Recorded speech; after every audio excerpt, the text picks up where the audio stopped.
everyone, it's me, Colton Johnson with MT Popcorn Bucket Productions. Last year, I released two very exciting videos where I jumped into the wizarding world of Harry Potter.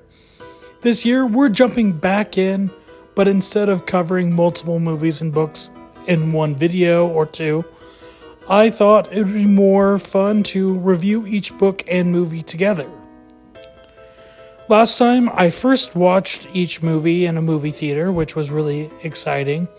Then I read/listened to each of the Harry Potter books after I watched the movie. It was exciting and honestly amazing. The whole experience inspired me to dive deeper into the series, and I fell in love more and more as I continued to read. And that's what led me to make those two videos. Now that time has passed, and it's been nearly a year and a half since I last read the series, I thought, why not do it again? But this time, I want to read/listen to each book, then watch the movie. I'll be reviewing both and also sharing my overall thoughts on how well I think the movie was adapted. I'm very excited for this, and so far it's been a blast. So let's grab our broomsticks and talk about Book 1, Harry Potter and the Sorcerer's Stone, or as the Brits call it, the Philosopher's Stone. To this day, I still don't understand why it needed a different title, but I guess Americans thought Sorcerer sounded cooler, but honestly, Philosopher makes much more sense in the context of the book. Anyways, that's besides the point. Before diving into the story, I do want to make a quick side note. I do my best to separate the books from their author, and that's all I'll say on the matter. Thank you. Alright, let's get into it. Released and published in the UK in 1997 as Harry Potter and the Philosopher's Stone, and in the US as Harry Potter and the Sorcerer's Stone, this book follows 11-year-old Harry Potter. He lives with his terrible aunt, uncle, and ridiculous cousin when he suddenly discovers that he is a wizard and has been accepted into Hogwarts, which is a school for witches and wizards. Throughout the book, he makes friends and foes, and he uncovers a mystery hidden in the castle. With the help of his friends, he solves the mystery, all while getting caught up in some crazy wizard shenanigans. As a child, I absolutely adored the movie, though I admit it scared me a little, and over time it became one of my favorite feel-good films. But right now we're talking about the book. This time around, I listened to the Stephen Fry audiobook, the UK unabridged version, which honestly I prefer over the US version. One reason is the quirky, unique British language and the tone throughout the book. It adds something special and makes the world feel more authentic. The story isn't drastically different, but those little touches make it shine. The book sets up this magical world so beautifully. It feels exciting and makes you want to explore it. The characters are incredibly written, Harry especially, but I particularly love Ron. Hermione is fantastic as well, and Hagrid has always been one of my absolute favorites in the entire series. The antagonist characters also are well written, and they're done in a way that makes you kind of want to hate them just as much as the heroes do. The story itself is executed perfectly. It balances between being a self-contained narrative while still covering an entire school year. It never feels too jumpy or overstuffed, although there's one book later in the series that does feel a little overstuffed, but we'll get to that when I eventually cover that book. Overall, it's a brilliant introduction, not just to Harry Potter, but as a fantasy book in general. Even if you're not a huge fan of the series, it's a solid entry point. Stephen Fry's narration in the audiobook is breathtaking.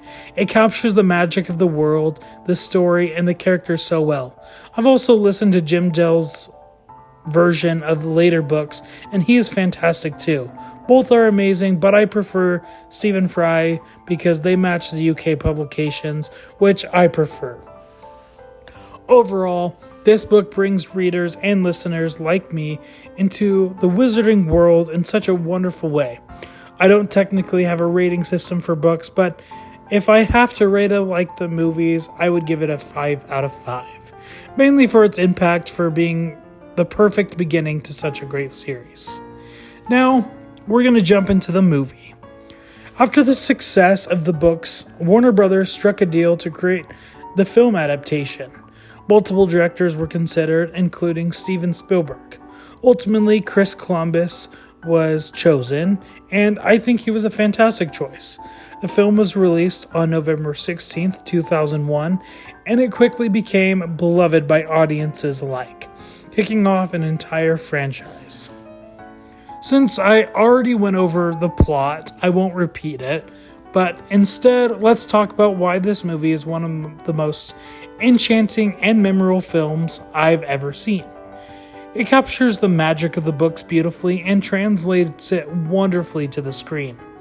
While a few scenes were omitted, the story works very well as a film. Casting children actors can sometimes be tricky, but the main trio, Daniel Radcliffe, Rupert Grint, and Emma Watson, absolutely embodied their characters. They nailed it.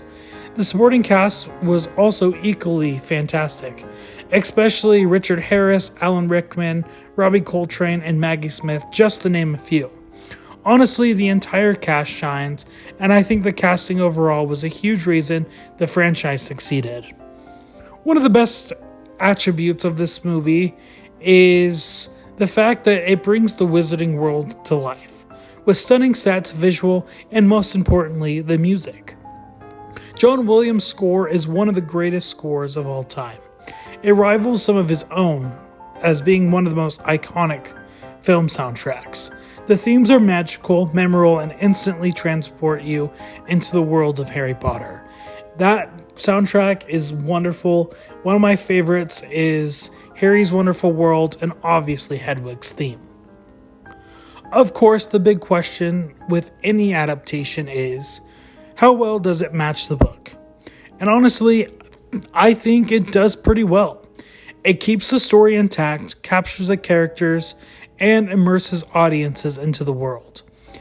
For being a 2.5 hour movie, it already is pretty long, and especially for a family's movie, I think it was better for what they did include, and sad enough, they did omit some things. One of those omissions I wish we still had was Peeves the Poltergeist. He's such a fun character, and I would have loved to see him. Overall, the movie is wonderful, and I absolutely love it. It's definitely in my top 3 of this series, and I'd give it a solid 4.5 out of 5. A charming and magical introduction into the wizarding world. Now, looking ahead, I am pretty optimistic about the future. The Harry Potter HBO series is currently being filmed, and from what I've seen, it looks like it's going to be amazing. And I hope they bring some elements from the books that weren't included in the films, like Peeves or even the part of the Midnight Duel within the first book. So, what do you think about Harry Potter and the Sorcerer's Stone?